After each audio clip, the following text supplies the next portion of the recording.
Good morning class. Last class में हम लोग एबायोटिक फैक्टर्स का इफेक्ट लिविंग ऑर्गेनिजम्स पे, ठीक है, पॉपुलेशन पे कैसे पड़ता है उसके बारे में डिस्कस कर रहे थे। टेम्परेचर के बारे में हम लोगों ने ऑलरेडी डिस्कस कर लिया था, ठीक है। नेक्स्ट एबायोटिक फैक्टर पे आते हैं हम लोग, दैट इज़ वाटर, ठीक है। वाटर जो है एक बहुत ही इम्पॉर्टेंट रिसोर्स हो जाता है, जो कि ये डिसाइड करता है कि ऑर्गेनिजम्स जो है उनकी पॉपुलेशन किस तरीके से एग्जिस्ट करेगी या किस तरीके से बिहेव करेगी। सबसे इम्पॉर्टेंट बात तो ये है कि वाटर ही वो रिसोर्स है जहाँ पर लाइफ ओरिजिनेट हुई थी। ये चीज़ हम लोग सब बहुत अच्छे से जानते हैं, ठीक है। और वाटर जो है वो बहुत क्रूशियल हो जाता है हमारे एग्जिस्टेंस के लिए, ठीक है, हमारी बॉडी का, ठीक है। 70% पार्ट जो है वो वाटर से ही बना हुआ है, ठीक है। तो अगर हमको अपने बॉडी की इंटेग्रिटी मेंटेन करनी है, अगर हमको अपने बॉडी का एग्जिस्टेंस मेंटेन करना है, तो हमको पानी बहुत ज़रूरी होता है, ठीक है। चाहे वो इंटरनली हो, चाहे एक्सटर्नल एप्लीकेशंस के लिए हो, किसी भी चीज़ के लिए हो, ठीक है। अब वाटर जो है वो ऑर्गेनिजम्स को किस तरीके से अफेक्ट कर सकता है। सबसे पहली चीज़ तो ये है कि भाई अगर वाटर नहीं मिलेगा, ठीक है, तो हमारे बॉडी के जो वेरियस रिएक्शंस हैं उनको कंप्लीट करना इम्पॉसिबल हो जाएगा, क्योंकि जितने भी हमारे बॉडी के अंदर बायोकेमिकल या फिजियोलॉजिकल रिएक्शंस चलते हैं, most of them they are dependent on water. मतलब कि वाटर जो है उनके लिए एज अ बेस एक्ट करता है, ठीक है। वाटर जो एज अ बेस एक्ट करेगा, उसके अंदर वाटर को एज अ मीडियम यूज़ करके जो है हमारे बॉडी के जितने भी वेरियस रिएक्शंस हैं वो चलते हैं, ठीक है। तो अगर वाटर की प्रेजेंस नहीं हुई हमारी बॉडी के अंदर में, तो हमारे बॉडी के अंदर ये जो बायोकेमिकल या फिजियोलॉजिकल रिएक्शंस चल रहे हैं, ठीक है, फिजियोलॉजिकल फंक्शंस चल रहे हैं, इनका कंप्लीट हो पाना मुश्किल हो जाएगा। दूसरी चीज़ ये है कि वाटर जो है एज अ हैबिटेट कैसे एक्ट करता है, ठीक है। वाटर कहाँ पर कितना प्रेजेंट है, ठीक है, उस बेसिस पे डिफरेंट हैबिटेट्स का बिल्डअप होता है, ठीक है।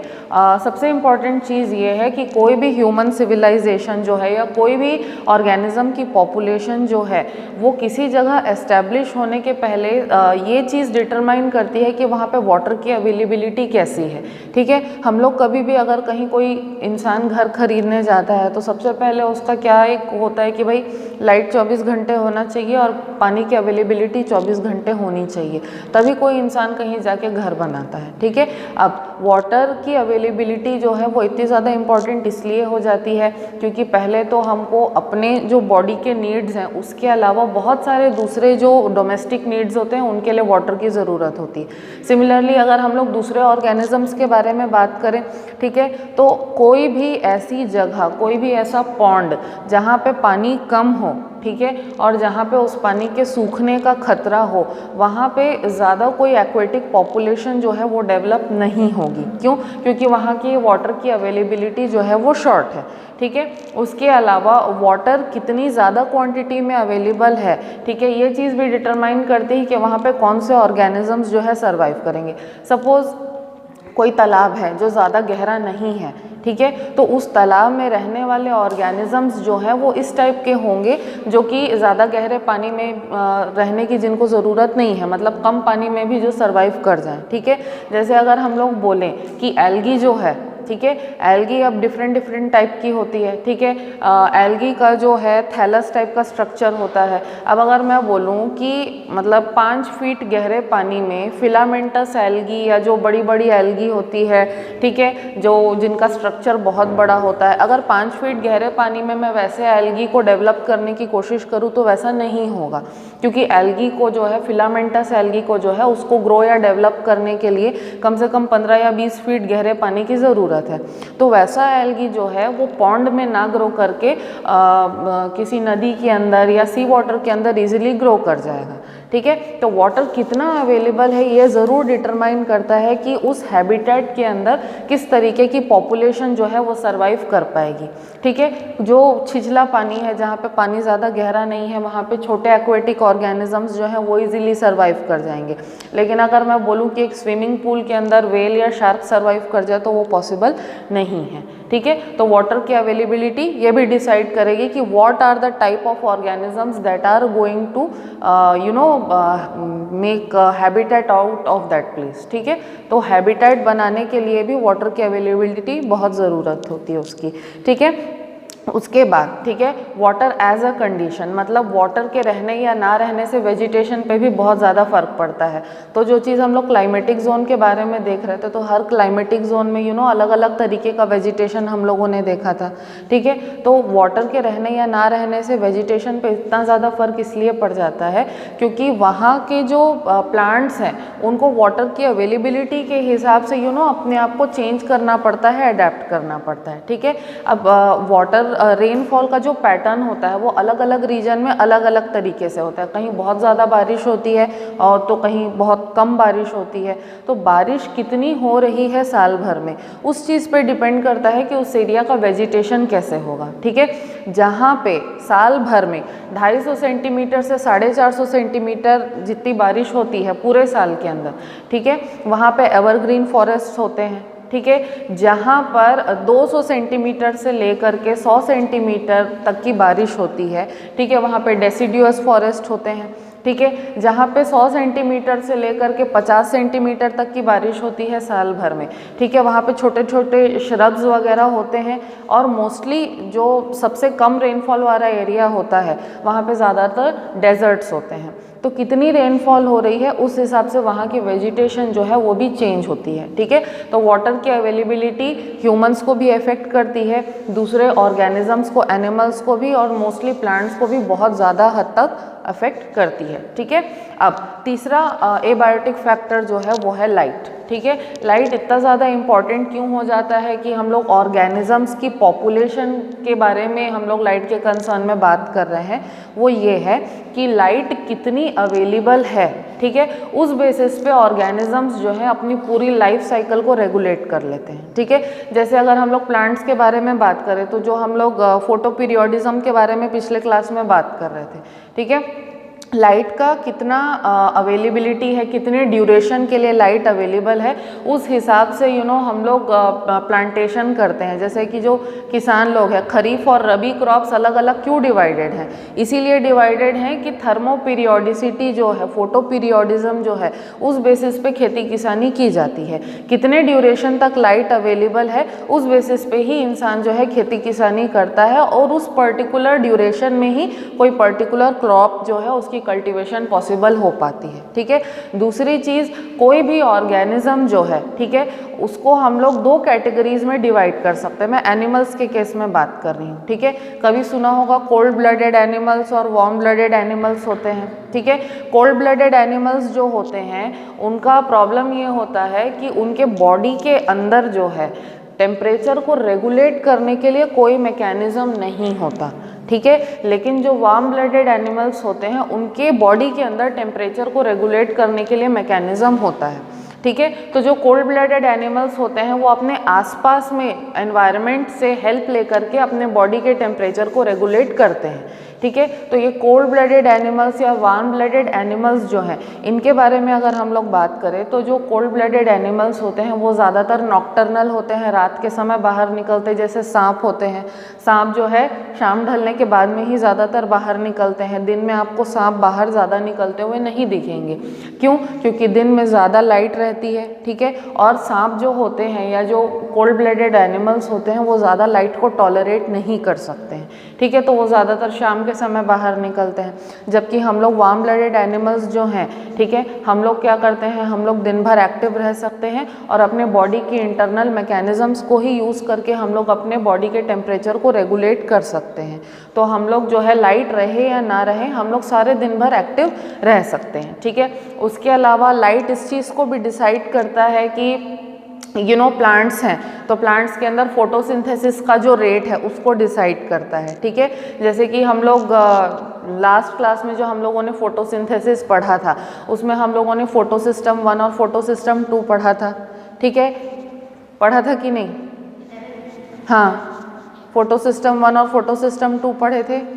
उसमें क्या क्या था? पिगमेंट सिस्टम था ना, एक 680 nm वाला था और एक 700 nm वाला था, ठीक है। तो वो जो डिफरेंस आ रहा था वो किस बेसिस पे आ रहा था कि दो अलग अलग फोटो सिस्टम थे, दोनों अलग अलग फोटो सिस्टम अलग अलग वेवलेंथ ऑफ लाइट को एब्जॉर्ब कर रहे थे और उससे एनर्जी लेकर के फोटोसिंथेसिस का प्रोसेस कर रहे थे, ठीक है। तो कौन सी लाइट प्लांट्स के ऊपर पड़ रही है, कौन सी लाइट प्लांट्स को अवेलेबल है, ये इस चीज़ को डिसाइड करता है कि फोटोसिंथेसिस की रेट जो है वो कम होगी या ज़्यादा होगी, ठीक है। ये ध्यान रखना कि फोटोसिंथेसिस की जो रेट होती है वो सबसे ज़्यादा होती है कब, वाइट लाइट मिलने पर, ठीक है। वाइट लाइट में 7 कलर्स होते हैं जो विबग्योर हम लोग बोलते हैं, ठीक है।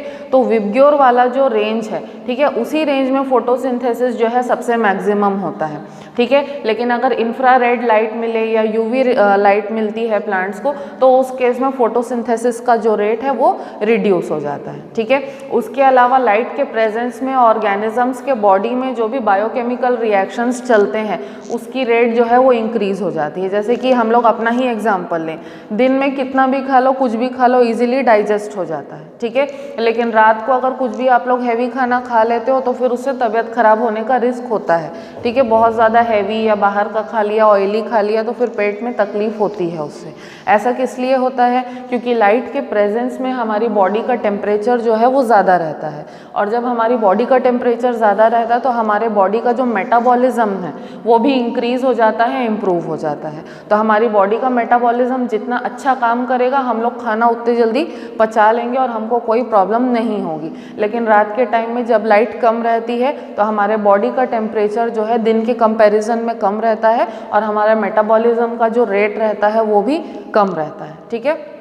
तो लाइट के प्रेजेंस में बहुत सारी चीज़ें हैं, प्लांट्स में फोटोसिंथेसिस होना, उनके अंदर फोटोट्रॉपिक मूवमेंट्स होना, ठीक है। उसके अलावा प्लांट्स का जो मेटाबॉलिज्म का रेट है, ह्यूमंस का या दूसरे ऑर्गेनिजम्स का जो मेटाबॉलिज्म का रेट है उसको भी लाइट अफेक्ट करता है। उसके अलावा मौसम को भी अफेक्ट करने में लाइट का बहुत बड़ा हाथ होता है। जैसे कि बहुत ज़्यादा गर्मी पड़ती है, जब हवा गर्म होती है धूप की वजह से, हवा के गर्म होने से क्या होता है, विंड का मूवमेंट जो है लैंड से सी की तरफ या सी से लैंड की तरफ होता है, तो मौसम को चेंज करने की भी कैपेसिटी होती है लाइट में, ठीक है। तो इस तरीके से ये सारे जो फैक्टर्स है कुल मिलाकर के क्या करते हैं, हमारे एनवायरनमेंट को और उस एनवायरनमेंट में रहने वाले ऑर्गेनिजम्स को आइदर डायरेक्टली या फिर इनडायरेक्टली अफेक्ट करते हैं, ठीक है।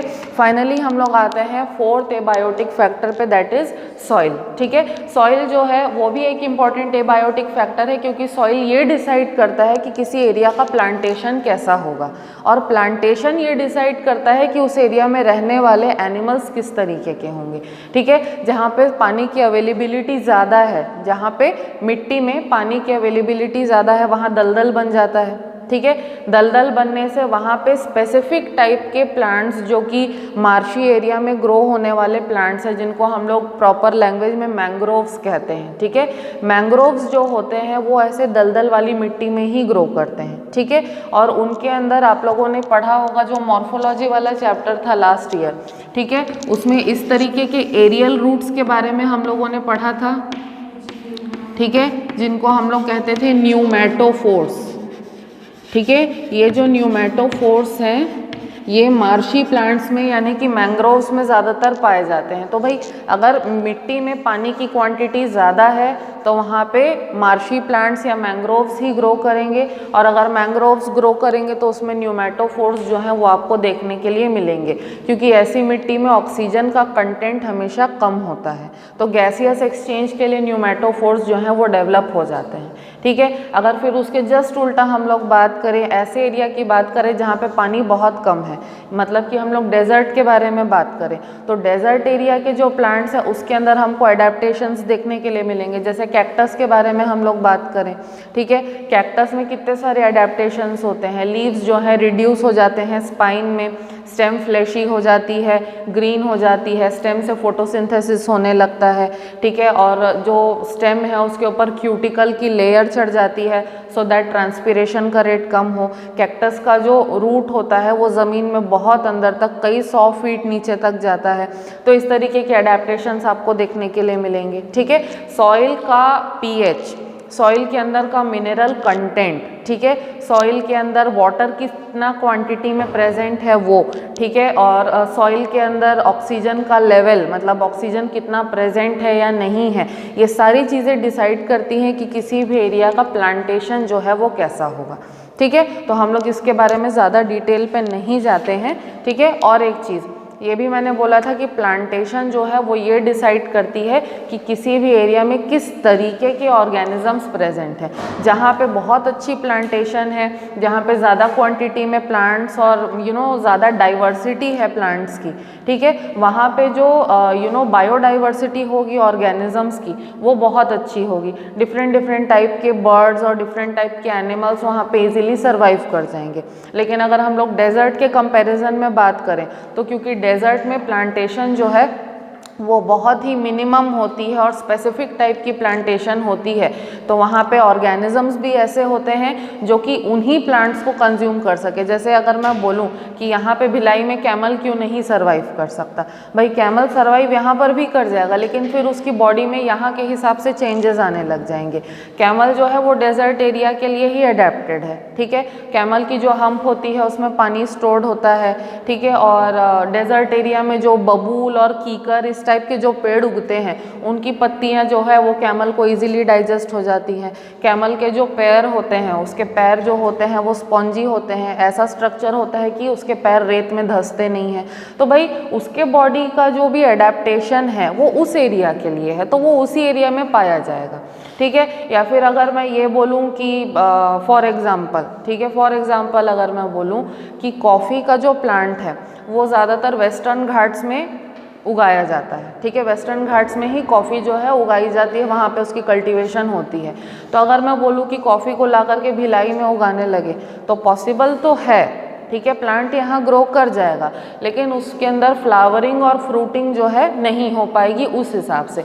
क्यों नहीं होगी? क्योंकि वहाँ के सॉइल में यहाँ के सॉइल में अंतर है, वहाँ के टेम्परेचर में यहाँ के टेम्परेचर में अंतर है, वहाँ के लाइट ड्यूरेशन में यहाँ के लाइट ड्यूरेशन में अंतर है। तो हर चीज़ का अंतर जो है वो किसी ना किसी तरीके से ऑर्गेनिजम्स की प्रेजेंस या उसकी डाइवर्सिटी को जो है अफेक्ट ज़रूर करेगा, ठीक है। तो अब ये जो चारों एबायोटिक फैक्टर्स हैं, ठीक है, इनके रहने या ना रहने की बदौलत या इनके रहने या ना रहने की वजह से ऑर्गेनिजम्स जो हैं इनको क्या करना पड़ता है, अडेप्ट करना पड़ता है अपने अपने एनवायरनमेंट पे, ठीक है। अपने अपने एनवायरनमेंट के हिसाब से अगर एनिमल्स अडेप्ट नहीं करेंगे तो उनका सर्वाइव करना मुश्किल होगा, ठीक है। तो इसके बाद हम लोग देखते हैं कि एनिमल्स जो है किस तरीके से अडेप्ट करते हैं अपने अपने एनवायरनमेंट पे, ठीक है।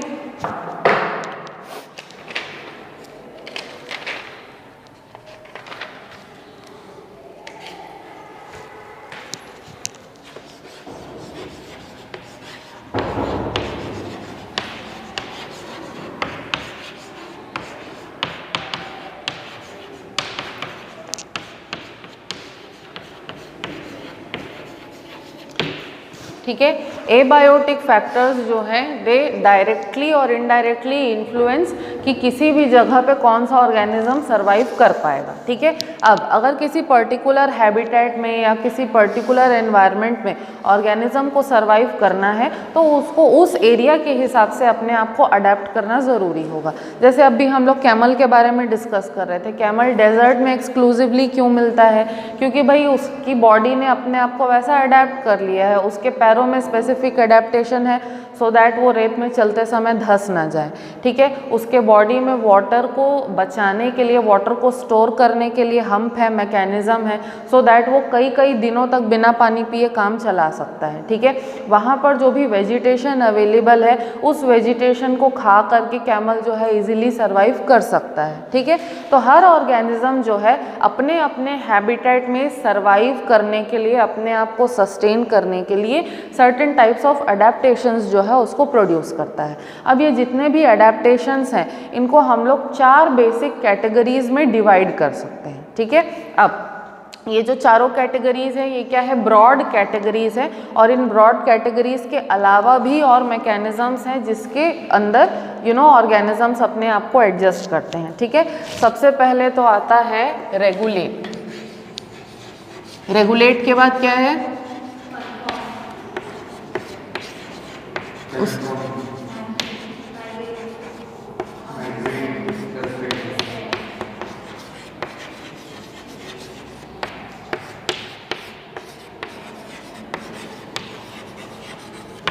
ठीक है। सबसे पहले हम लोग बात करते हैं दो सबसे ईजीएस्ट चीज़ों की, वो है माइग्रेट और सस्पेंड। ठीक है, माइग्रेशन क्या होता है, माइग्रेशन की डेफिनेशन क्या होती है?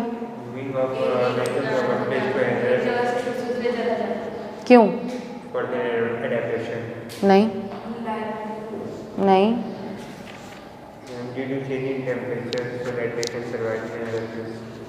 देखो माइग्रेशन वो फिनोमिना है जहाँ पे ऑर्गेनिजम्स किसी पर्टिकुलर सीज़न में या किसी पर्टिकुलर ड्यूरेशन ऑफ टाइम पे एक जगह से दूसरे जगह मूव करते हैं सो दैट उनको जो है सरवाइव करने में प्रॉब्लम ना हो। ठीक है, अब सर्वाइवल की बात आती है। ठीक है, जनरली क्या होता है कि अगर हम लोग देखें, ठीक है, तो ये जो आपका अक्टूबर सितंबर वाला टाइम होता है, ठीक है, इस टाइम पे आप लोगों ने कभी भी सुना होगा कि बाहर से बहुत सारे जो बर्ड्स हैं वो माइग्रेट होकर के हमारे यहाँ इंडिया में आते हैं। ठीक है, ऐसा किस लिए होता है? जैसे कि अगर हम लोग एग्जांपल दें, फ्लेमिंगोज आते हैं। ठीक है, फ्लेमिंगोज के बारे में पता है कैसे होते हैं, क्या होता है? फ्लेमिंगोज जो है वो बगुले की एक प्रजाति है जो कि लाइट पिंक कलर का उसका फेदर का कलर होता है। ठीक है, देखने में बड़े सुंदर होते हैं, बड़ी बड़ी सी चोंच होती है, रेड कलर और ब्लैक कलर की चोंच होती है, बाकी बॉडी पूरी उनकी पिंक होती है। ठीक है, तो फ्लेमिंगोज हैं या साइबेरियन बर्ड्स होते हैं, वो लोग जो है वहाँ से माइग्रेट करके इंडिया आते हैं, यहाँ पे कम से कम 4 से 5 महीने रिसाइड करते हैं, रहते हैं। ठीक है, यहाँ 4-5 महीने रहने के बाद में वापस चले जाते हैं। ठीक है, तो उनका वहाँ से यहाँ आने का रीज़न क्या है? सितंबर के टाइम से जो रशिया या नॉर्थ पोल वाला जो एरिया रहता है वहाँ पे ज़बरदस्त ठंड पड़नी स्टार्ट हो जाती है।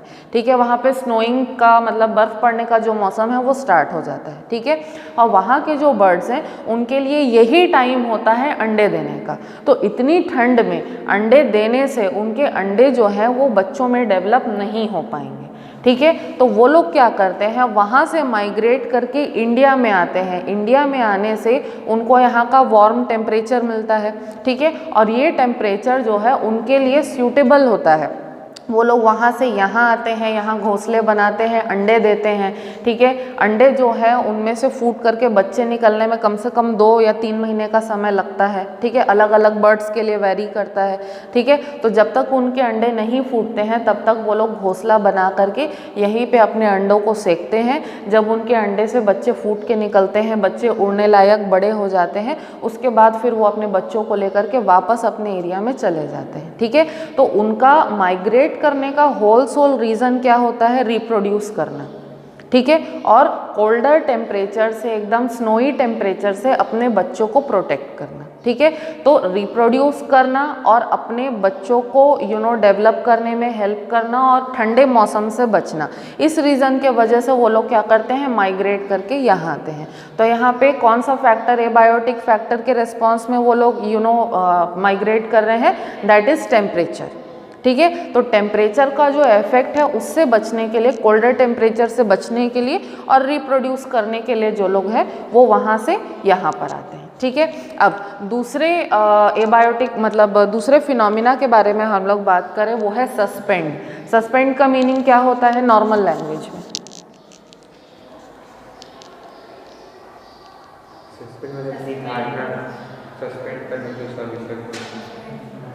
सस्पेंड करने का मतलब होता है छोड़ देना या रोक देना।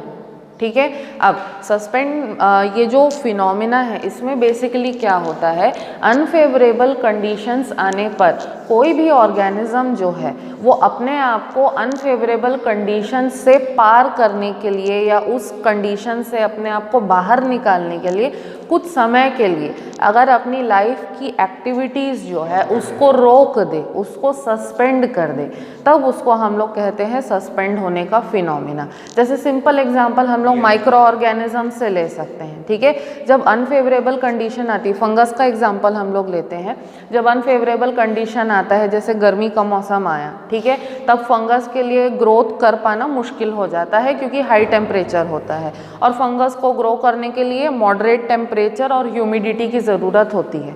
ठीक है, तो मान के चलो गर्मी के मौसम में है भाई, फंगस को उस मौसम को पार करना है, तो फंगस क्या करता है, फंगस स्पोरुलेशन करने लगता है। ठीक है। फंगस के अंदर स्पोरेंजियम डेवलप होता है, स्पोरेंजियम के अंदर स्पोर्स बनते हैं, ठीक है। और वो स्पोर्स जो है जब स्पोरेंजियम फूटता है, खुलता है, स्पोर्स जो है हवा में फैल जाते हैं। अब ये जो स्पोर्स होते हैं कैसे होते हैं, हैप्लॉइड स्पोर्स होते हैं और स्पोर्स के चारों तरफ एक हार्ड कवरिंग होती है, ठीक है। तो गर्मी के मौसम में अगर ये स्पोर्स हवा में इधर उधर बिखर भी गए हैं, ठीक है, तो क्योंकि स्पोर्स के चारों तरफ हार्ड कवरिंग होती है तो टेम्परेचर का कोई इफेक्ट स्पोर्स के ऊपर नहीं होता है। और गर्मी के मौसम के बाद जब बारिश का मौसम आता है और बारिश का मौसम आने पे जब स्पोर्स को फेवरेबल एनवायरनमेंट मिल जाता है तो स्पोर्स जो है जहाँ कहीं भी होते हैं वहाँ पे किसी सबस्ट्रेट के ऊपर सेटल डाउन होते हैं और वहाँ पर दोबारा से वो जर्मिनेट करना स्टार्ट करते हैं। तो ये एक एग्जाम्पल हो गया सस्पेंड होने का, ठीक है। या फिर एक और एग्जाम्पल हम लोग दे सकते हैं, हाइबरनेशन। पता है सबको क्या होता है, क्या होता है हाइबरनेशन? एग्जैक्टली, ठीक है। भालू जो होते हैं जो ऐसे एरिया में रहते हैं जहाँ पे बहुत ज़्यादा बर्फ़ वर्फ पड़ती हो, ठीक है, तो भालू क्या करते हैं, वो लोग किसी ऐसी गुफा में या किसी ऐसी जगह पे जा कर के 5 से 6 महीने के लिए हाइबरनेशन में चले जाते हैं, यानी कि सो जाते हैं। हाइबरनेशन में जाने के पहले वो क्या करते हैं, ज़्यादा क्वांटिटी में बहुत सारा खाना खाते हैं। बहुत सारा खाना खाने से क्या होता है, उनके बॉडी के अंदर फैट जो है वो ज़्यादा क्वांटिटी में बनता है और स्टोर होता है, ठीक है। अब हाइबरनेशन पे जब जाना होता है तो वो लोग कोई भी एक अच्छी जगह खोजते हैं जहाँ पे उनको सर छुपाने के लिए जगह मिल जाए। वहाँ जा कर के वो लोग क्या करते हैं, 5-6 महीने के लिए आराम से सोने लग जाते हैं, ठीक है, यानी कि हाइबरनेशन में चले जाते हैं। उस ड्यूरेशन में उनके बॉडी में जो फैट होता है, ठीक है, वो जो है एनर्जी सोर्स के जैसे उनके लिए एक्ट करता है। फैट जो है ग्लाइकोजन में पहले कन्वर्ट होता है, ग्लाइकोजन से फिर ग्लूकोज में कन्वर्ट होता है और इस तरीके से फैट से उनको कंटिन्यूसली एनर्जी की सप्लाई मिलती है। और उस एनर्जी की सप्लाई से वो लोग अपनी डे टू डे एक्टिविटीज़, मतलब जो बायोकेमिकल एक्टिविटीज़ उनके बॉडी में चलनी है या मेटाबॉलिक एक्टिविटीज़ जो उनके बॉडी में चलनी है वो नॉर्मल चलती हैं। फिर 6 महीने के बाद जब बर्फ़ वर्फ पड़ना ख़त्म हो जाता है, बर्फ़ वाला सीज़न ख़त्म हो जाता है, उसके बाद वो लोग अपने हाइबरनेशन से बाहर निकलते हैं और नॉर्मली जो है अपनी लाइफ की एक्टिविटीज़ जो है वो परफॉर्म करते हैं। तो हाइबरनेशन जो है वो भी एक तरीके का सस्पेंड फिनोमिना है, सो दैट कुछ समय के लिए अपनी लाइफ की एक्टिविटीज़ को रोक दिया जाए और अनफेवरेबल कंडीशन जो है वो पार होने के बाद में वापस से हम लोग उसको कंटिन्यू कर सकते हैं, ठीक है। तो ये 2 फिनोमिना हो गए। अब हम लोग जो 2 समझने लायक चीज़ें हैं उस पे आते हैं। हम लोग आते हैं रेगुलेट पे और आते हैं कन्फर्म पर, ठीक है। रेगुलेट का मीनिंग क्या होता है, वर्ड का मीनिंग क्या है रेगुलेट का?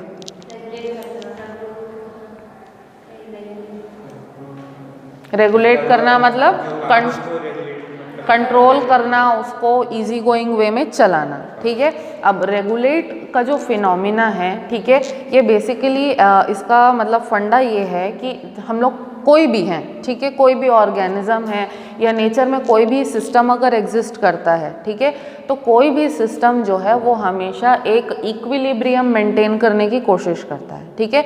अगर हम लोग ऑर्गेनिजम्स के लैंग्वेज में बोले तो हम लोग क्या करते हैं, होम्योस्टैसिस मेंटेन करने की कोशिश करते हैं। होम्योस्टैसिस कहने का मतलब क्या है, हमारी बॉडी का पर्टिकुलर टेम्परेचर में मेंटेन रहना, हमारे जो मेटाबॉलिक और बायोकेमिकल एक्टिविटीज़ हैं उनका प्रॉपरली चलना, ये हमारे लिए होम्योस्टैसिस कहलाता है, यानी कि बैलेंस कहलाता है। तो हमारी बॉडी जो है अगर कोई अनफेवरेबल कंडीशन में पड़ जाती है या उसको कोई अनफेवरेबल चीज़ फेस करनी पड़ती है, ठीक है, तब कोई भी ऑर्गेनिज्म की जो बॉडी है वो होम्योस्टैसिस मेंटेन करने की कोशिश करती है, ठीक है। अब ये जो होम्योस्टैसिस मेंटेन करने का तरीका है ये हर ऑर्गेनिज्म का अलग अलग होता है। जैसे कि अभी मैंने तुम लोगों को एग्जांपल दिया था कोल्ड ब्लडेड और वार्म ब्लडेड एनिमल्स का, ठीक है। वार्म ब्लडेड एनिमल्स की बात करें, हमारी सब की बात करें, ठीक है, तो हम लोग क्या करते हैं, हम लोग भी रेगुलेट करने की कोशिश करते हैं। कैसे?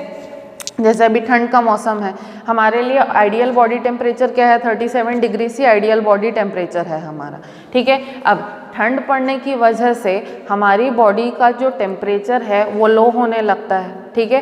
तो हम लोग अपने होम्योस्टैसिस को मेंटेन करने के लिए क्या करते हैं, हम लोग जैकेट, स्वेटर, ब्लेजर्स वगैरह वगैरह पहनते हैं, तो इससे क्या होता है, इससे हमको एडेड इंसुलेशन मिलता है।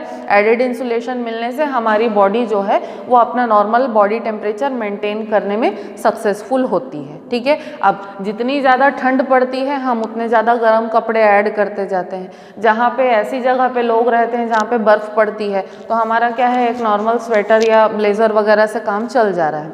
लेकिन वहाँ के लोगों को ज़्यादा ठंड फेस करनी पड़ती तो वो लोग मोज़े भी पहनते हैं, ग्लव्स भी पहनते हैं, टोपी भी लगा के दिन भर रहते हैं। तो हम लोग के पास क्या ऑप्शन अवेलेबल है कि हम लोग ज़्यादा गर्म कपड़े जो है, ज़्यादा इंसुलेशन जो है ऐड कर सकते हैं और अपने बॉडी के टेम्परेचर को मेंटेन कर सकते हैं। ठीक है, ये तो ह्यूमंस की बात हुई। अगर दूसरे वार्म ब्लडेड एनिमल्स के बारे में हम लोग बात करें, जैसे अगर हम लोग जिराफ वगैरह के बारे में बात करें, ठीक है, या हाथी के बारे में हम लोग बात करें, ठीक है, तो वो लोग कैसे अपने बॉडी के टेम्परेचर को मेंटेन करेंगे। सबसे पहली बात तो हाथी किसी ऐसी जगह में नहीं पाया जाता जहाँ पे बहुत ज़्यादा एकदम बर्फ़ पड़े।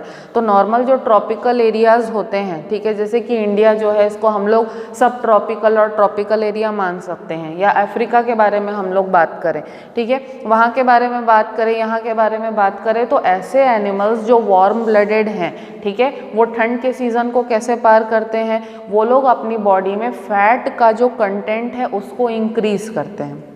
ठीक है, तो फैट जो है जब वो स्किन के नीचे जमा होती है तो वो इंसुलेशन के जैसे एक्ट करती है, और इंसुलेशन के जैसे एक्ट करके उनके बॉडी की जो हीट होती है उसको रिटेन करने में हेल्प करती है। तो जब उनकी बॉडी से हीट ज़्यादा बाहर एस्केप नहीं करेगी तब क्या होगा, तब फिर उनके बॉडी का जो टेम्परेचर है वो मेंटेन रहता है। ठीक है, अब अगर कोल्ड ब्लडेड ऑर्गेनिजम्स के बारे में हम लोग बात करें, जैसे सांप वगैरह होता है, ठीक है, तो सांप जो है क्योंकि वो कोल्ड ब्लडेड है तो ज़्यादातर नॉक्टर्नल रहता है। ठीक है, अब सांप तो स्वेटर वगैरह पहन नहीं सकता, या उसके पास फैट बढ़ाने का भी ऑप्शन अवेलेबल नहीं है सांप के पास। तो इस केस में सांप क्या करेगा, जब बहुत ज़्यादा ठंड पड़ती है, ठीक है, तो सांप क्या करता है कि वो किसी ज़मीन के नीचे के गड्ढे में, बिल या छेद में जा कर के छुप करके बैठा रहता है।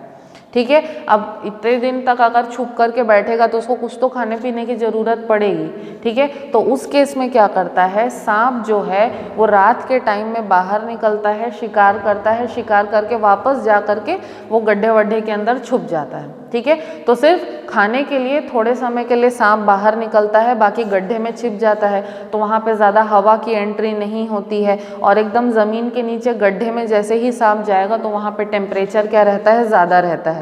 ठीक है, सॉइल के अंदर टेम्परेचर ज़्यादा रहने से सांप को गर्मी मिलती है, और इस तरीके से वो क्या करता है, अपने बॉडी के टेम्परेचर को एक्सटर्नल टेम्परेचर का यूज़ करके रेगुलेट करने की, मेंटेन करने की कोशिश करता है। ठीक है, अब यहाँ पे एक एग्जांपल मैं तुम लोगों को दूंगी। ठीक है, ऑर्गेनिजम्स जो होते हैं, ठीक है, उनको हम लोग 3 टाइप में हम लोग उनको डिवाइड कर सकते हैं, इस बेसिस पे कि वो किस तरीके से अपने आप को रेगुलेट करते हैं, अपने बॉडी को रेगुलेट करते हैं। ठीक है, यहाँ पे जो है 3 टर्म आते हैं, डिटेक्टर, इंटरप्रेटर और इफेक्टर।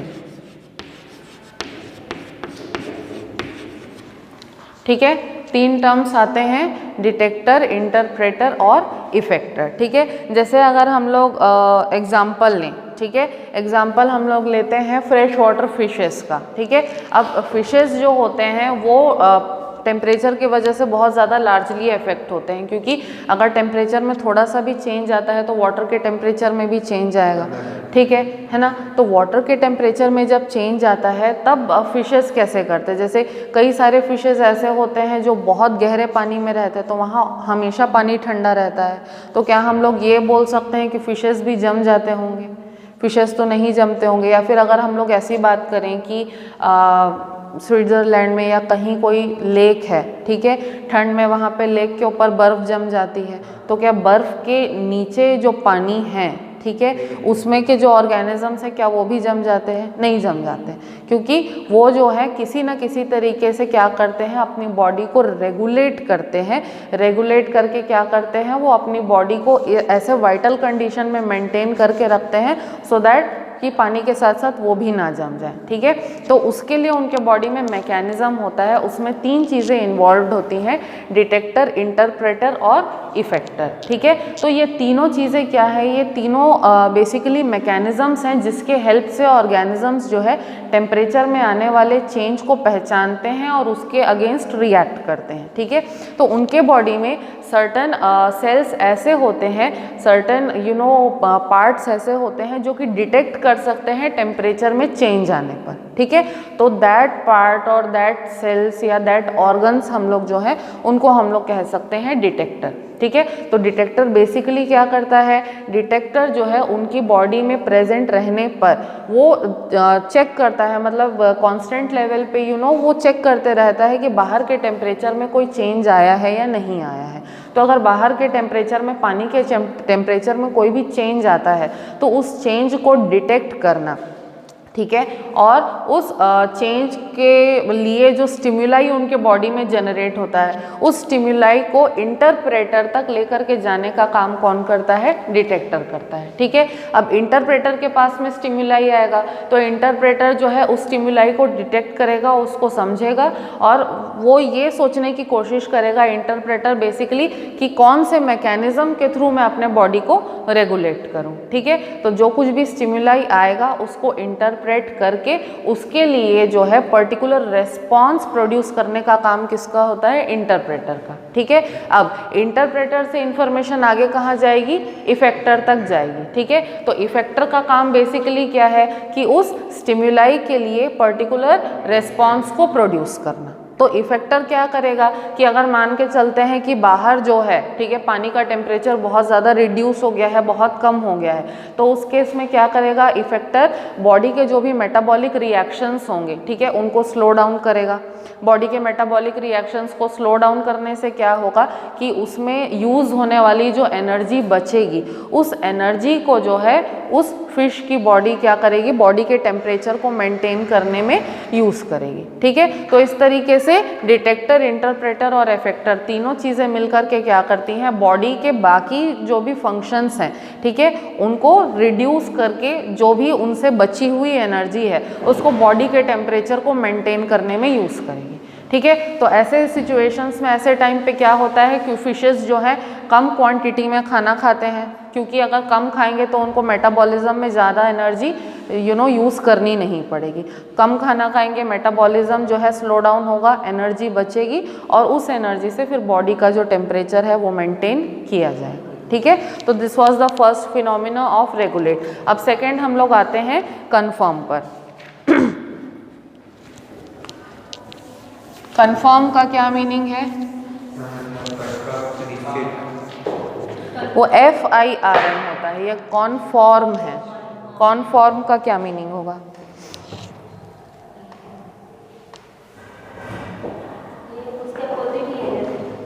सोचो और थोड़ा सोचो।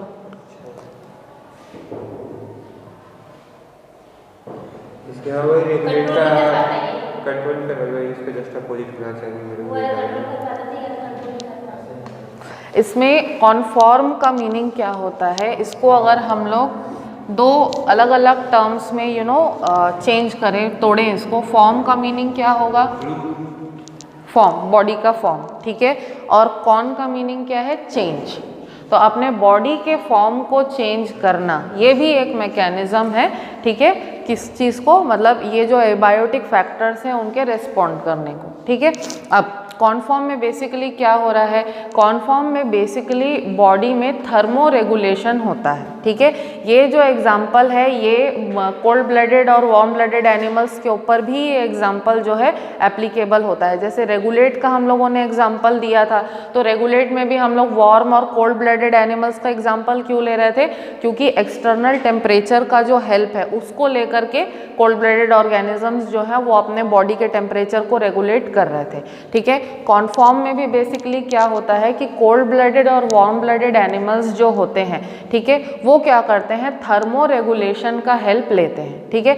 थर्मो रेगुलेशन मतलब वही चीज़ होती है कि एक्सटर्नल टेम्परेचर का जो यूज़ है, एक्सटर्नल टेम्परेचर का यूज़ करके ऑर्गेनिजम्स अपने आप को बाहर के एनवायरनमेंट के साथ में जब एडजस्ट करते हैं तब उसको हम लोग थर्मो रेगुलेशन बोलते हैं। हम लोग अभी क्या कर रहे हैं, हम लोग थर्मो रेगुलेशन कर रहे हैं, हम लोगों ने गर्म कपड़े पहने हैं। तो कोल्ड ब्लडेड एनिमल्स क्या करते हैं, कोल्ड ब्लडेड एनिमल्स जो है किसी छेद वगैरह में जा कर के छुपते हैं जहाँ पे ज़्यादा हवा ना चले, ठीक है, और उनको अपनी बॉडी का जो टेम्परेचर है वो रेगुलेट करने में हेल्प मिले, ठीक है। या फिर अगर हम लोग दूसरे ऑर्गेनिजम्स के बारे में बात करें, बर्ड्स का एग्जांपल अगर हम लोग लें तो बर्ड्स जो है वो ठंड के मौसम में कैसे सरवाइव करती हैं। बेसिकली बर्ड्स के जो फेदर्स होते हैं वो उनको इंसुलेशन प्रोवाइड करने का काम करते हैं, ठीक है। अब बर्ड्स जो हैं उनको फेदर्स से इंसुलेशन मिल तो रहा है, लेकिन उसके अलावा और कैसे वो लोग इंसुलेशन गेन कर सकते हैं। जब बहुत ज़्यादा ठंड का मौसम होता है तो ठंड के मौसम होने पर बर्ड्स जो हैं ठंड के मौसम से बचने के लिए नेस्ट बनाती हैं, ठीक है, और उस नेस्ट में एक ग्रुप में रहने की कोशिश करती हैं, एक दूसरे से चिपक के रहने की कोशिश करती हैं, ठीक है। सो दैट एक दूसरे से चिपक के रहने से क्या होगा, उनके आपस का जो बॉडी का जो हीट है वो एक दूसरे को ट्रांसफ़र होगा, बॉडी का हीट, और उनकी बॉडी जो है वो गर्म रह सकेगी, ठीक है। अगर हम लोग दूसरे और ऑर्गेनिजम्स के बारे में बात करें, जैसे कि शेर, चीता वगैरह के बारे में हम लोग बात करें, तो उनके बॉडी में जो फैट का लेयर है वो ऑब्वियसली उनको इंसुलेशन प्रोवाइड करेगा, ठीक है। लेकिन उसके अलावा शेर, चीता वगैरह क्या करते हैं, ठंड के मौसम में केव तो हमेशा ज़रूरी नहीं है कि हर जगह केव मतलब अवेलेबल हो, ठीक है। अगर केव उनको अवेलेबल होता है तो केव में ज़रूर रहेंगे वो, अदरवाइज़ वो लोग क्या करते हैं कि जो सूखे पत्ते वगैरह फॉरेस्ट में नीचे गिरे रहते हैं ना, उसके नीचे घुस करके छुप करके बैठते हैं वो, सो दैट उनसे उनको इंसुलेशन मिले, वो अपनी बॉडी का जो टेम्परेचर है उसको रेगुलेट कर सके, ठीक है। तो कॉन्फॉर्म में बेसिकली कोई अलग फिनोमिना नहीं है, बस थर्मो रेगुलेशन का फिनोमिना है। कोल्ड ब्लडेड ऑर्गेनिजम्स जो हैं वो गड्ढे, छेद वगैरह में जा कर के छुपते हैं और ज़मीन के अंदर रहने से उनको टेम्परेचर जो है बॉडी को मिलता है और वो ईजिली अनफेवरेबल कंडीशन को पार कर जाते हैं। वार्म ब्लडेड एनिमल्स जो हैं हमारे पास अलग अलग फिनोमिना है, ठीक है। हम लोग जो हायर ऑर्गेनिजम्स हैं हमको गर्म कपड़ों से इंसुलेशन मिलता है, ठीक है। जो बाकी ऑर्गेनिजम्स है या तो वो ग्रुप में ज़्यादातर रहेंगे या केव में छुप करके रहेंगे या बॉडी में ज़्यादा फैट को जमा करके थर्मो रेगुलेशन कर सकते हैं, या फिर पत्ते वगैरह जो हैं उनके अंदर छुप करके उनसे घिरे हुए रह करके वो जो है इंसुलेशन प्राप्त करते हैं। क्लियर है? तो ये जो 4 फिनोमिना हैं, इन 4 फिनोमिना के हेल्प से ऑर्गेनिजम्स जो हैं एबायोटिक फैक्टर्स के लिए रिस्पॉन्ड करते हैं, ठीक है। चलो, तो आज हम लोगों ने ये जो टॉपिक है यहाँ पर कंप्लीट किया है। नेक्स्ट जो टॉपिक है इसमें हम लोग जो है जो पॉपुलेशन से रिलेटेड जो भी एट्रीब्यूट्स थे, पॉपुलेशन एट्रीब्यूट्स जो हैं उनके बारे में हम लोग डिस्कस करेंगे, ठीक है। आज के टॉपिक में कोई डाउट? क्लियर है?